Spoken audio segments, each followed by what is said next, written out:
The Indiana Fever have built much of their recent commercial momentum on the presence of one player. Caitlin Clark, the former Iowa standout and first overall pick in the 2024 WNBA draft, drove unprecedented ticket demand, television ratings, and merchandise revenue throughout her rookie season.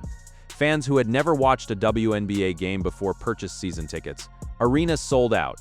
Road games generated attendance figures that in several cases surpassed anything the host franchises had previously recorded. The data was unambiguous.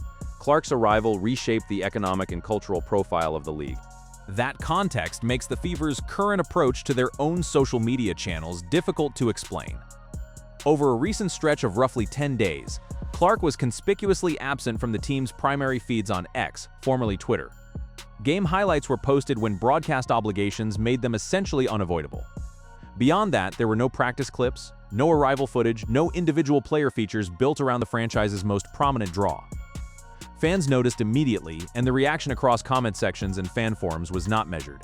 The sentiment that has dominated online spaces is not simply disappointment.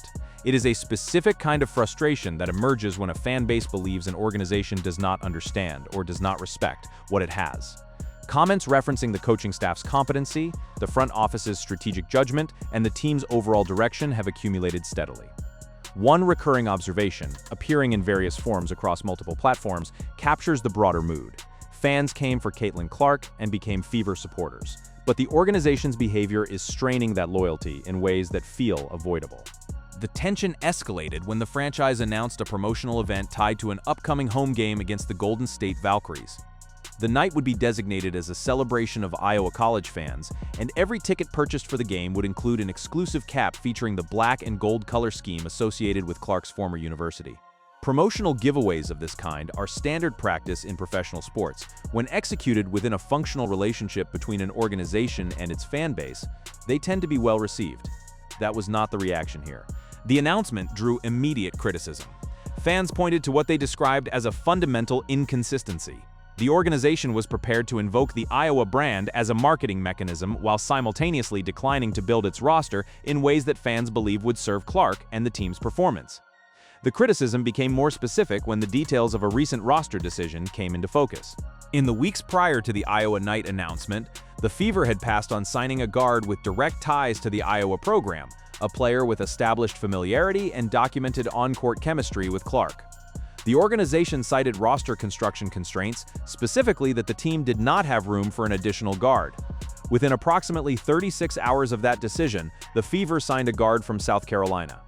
The sequence prompted an immediate and pointed response from fans who noted the apparent contradiction between the stated reasoning for one decision and the outcome of the next. The Iowa cap promotion arriving in that context did not land as a gesture of appreciation. It landed as confirmation of a pattern that fans had already begun to identify, a front office willing to leverage Clark's profile and her fan base's loyalty for commercial purposes while making roster and tactical decisions that those same fans believe undermine the conditions Clark needs to perform at her best. The criticism directed at head coach Stephanie White, along with other members of the organization's leadership structure, reflects a belief that the current system does not make appropriate use of Clark's capabilities. During a stretch of her rookie season following the Olympic break, Clark operated as the primary offensive initiator and produced at a level that drew comparisons to historic performances in the league's history. The team's record during that period, combined with Clark's individual output, offered a clear demonstration of what the offense looked like when she was given latitude to dictate tempo and decision-making. The current tactical framework, in the view of many fans, does not resemble that approach. Comments across fan forums describe a system that limits Clark's role as an initiator and positions her in ways that reduce her efficiency.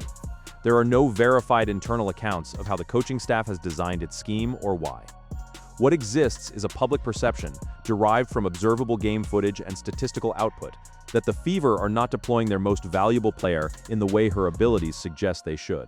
That perception has hardened into something more combative as the season has progressed. Fans who entered this season with strong enthusiasm are now openly questioning whether the organization's leadership has the capacity to manage what Clark's presence represents. The Fever's record against specific opponents the prior season, going 1-3 against a rival franchise, is being cited as evidence that the current staff has not made the adjustments that results required. Whether that assessment is accurate from a tactical standpoint, the belief behind it is now a significant factor in how the fan base is engaging with the organization.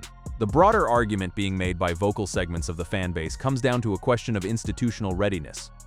The WNBA as a whole faced a version of this question during Clark's rookie season, when her arrival generated a level of public attention and viewership growth that the league had not previously experienced.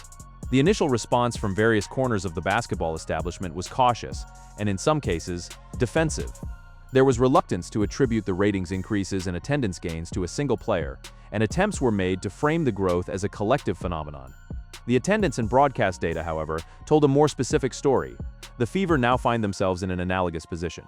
They possess the player who drove that growth and the evidence of what she can produce, given appropriate tactical support and organizational backing, is part of the recent historical record.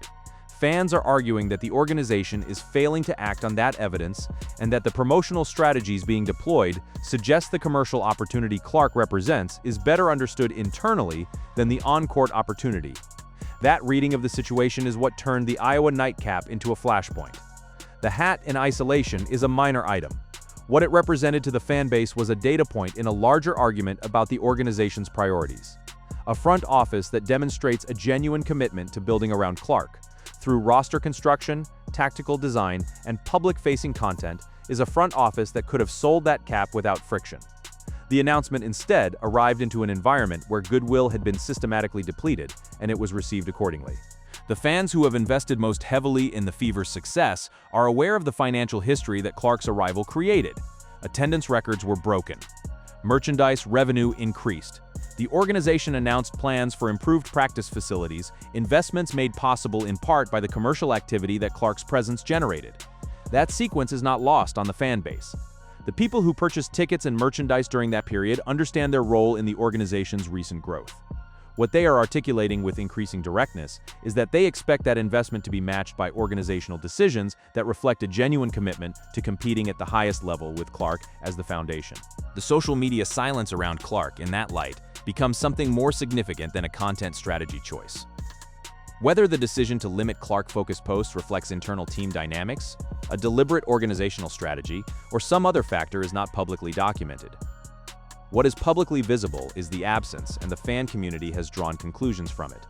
The theories circulating online range from the idea that Clark herself requested reduced individual attention to preserve team harmony, to the belief that the organization is deliberately minimizing her profile for reasons that serve some internal agenda. Neither theory has been confirmed.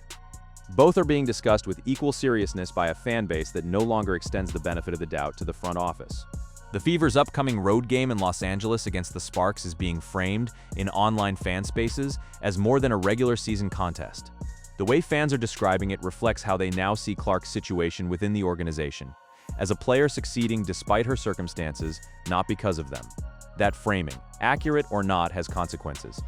It shapes how wins and losses are interpreted, how coaching decisions are evaluated, and how organizational announcements are received. The Iowa nightcap was received through that lens, which is why a promotional giveaway that might have been unremarkable in another context became, instead, a catalyst for one of the more heated episodes of fan frustration the franchise has experienced. The underlying issue, as the fan base is articulating it, is not any single roster decision, social media post, or promotional item. It is the accumulation of those decisions, read together as a pattern.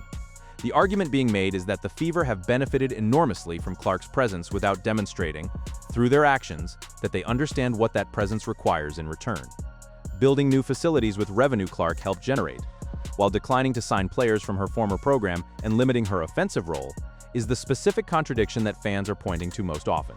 Whether that reading is fair to the organization's actual decision-making process is a separate question. Front office roster decisions involve salary cap constraints, player availability, contractual timing, and coaching preferences that are rarely fully visible to the public. Tactical choices reflect competitive assessments that are not always legible from the outside. The Fever may have sound reasons for each decision that has drawn criticism, but the pattern of public communication, including the sustained absence of Clark from social content and the tone of the Iowa night announcement, has not created the kind of context in which those decisions are being given reasonable benefit of the doubt. What the organization is facing is a credibility problem with a fan base that is unusually engaged and unusually aware of the leverage it holds. These are not passive consumers. They are people who came to the Fever because of one player, made real financial commitments based on that interest, and are now watching the organization make decisions they believe are counterproductive to everything they signed up for. Their patience, by the account of the comment sections and forums that have driven this story, is exhausted. A promotional hat in black and gold is not a response to that. It is, as the fan base has made clear, part of the problem.